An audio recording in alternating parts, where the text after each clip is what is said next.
Hello everybody, it's Kyra from BodyCandy. On today's episode of The Tea, we'll be speaking about what are TikTokers doing to their septum.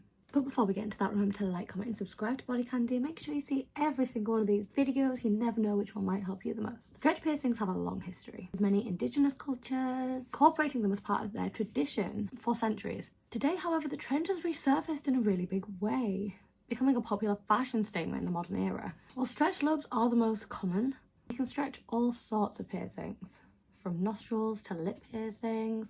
One piercing that has become a focal point for many is the septum piercing, myself included, clearly. Sorry for the changing lighting, my little light just died. Thanks to social media platforms like TikTok, stretch piercings are now more popular than ever, with videos showcasing dramatic transformations going viral. However, there is a downside to this trend, and that is a lack of information. Many people are rushing to stretch their septum too quickly in order to achieve the look that they see online.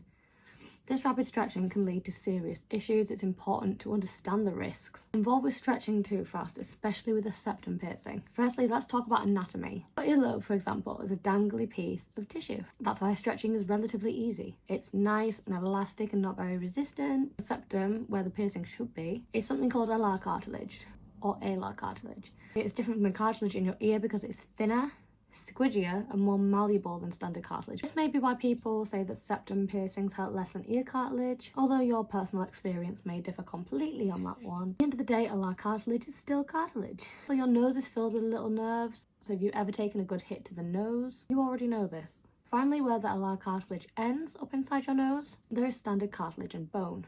Neither of these could be described as malleable or squidgy. They are firm and they are resistant, and they make up the structure of your actual nose. So you got your septum pierced, it's fully healed. Now you want to stretch it. There are several variations on this. Some people like the pincher style jewellery, some prefer circular jewellery like horseshoes or segment rings. Some people like to stack jewellery instead of using a single piece. Those are style choices. What is actually important is the rate at which you stretch. Anatomy permitting, you can upsize your lobes every 3 months or so, as long as the fistula is able to accept that larger size. This is not the case with septums. Septum piercing fistulas, because they are cartilage, do not relax and expand as quickly as earlobes do. You should be waiting a minimum of 6 months in between stretches, and it may even take longer if the fistula isn't ready yet. Another thing, you are generally safe to stretch your lobes in 1 millimeter increments. This isn't always the case with septums, especially ones that are being resistant to stretching. In that case, you might need 0.5 millimeter increments. A blowout on your ear is uncomfortable and unsightly, but a blowout inside your nose will be complete and utter misery. Another thing to remember is that as the jewellery gets thicker, it can begin to push against the firmer cartilage inside the nose. It may actually create a small dent once there is a lot less space to accommodate it. This is just as uncomfortable as it sounds. Taking your time and going very slowly as you size up will help make this process a lot less unpleasant.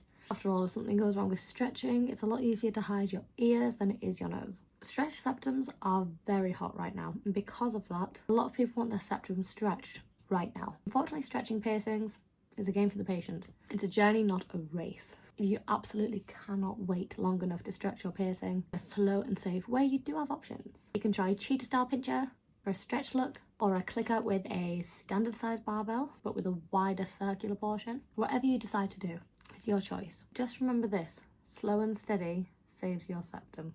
Happy piercing, and be careful. If you found this video helpful at all, please consider leaving a comment, leaving a like for us, and even subscribing to BodyCandy. And I will see you on the next video. Bye.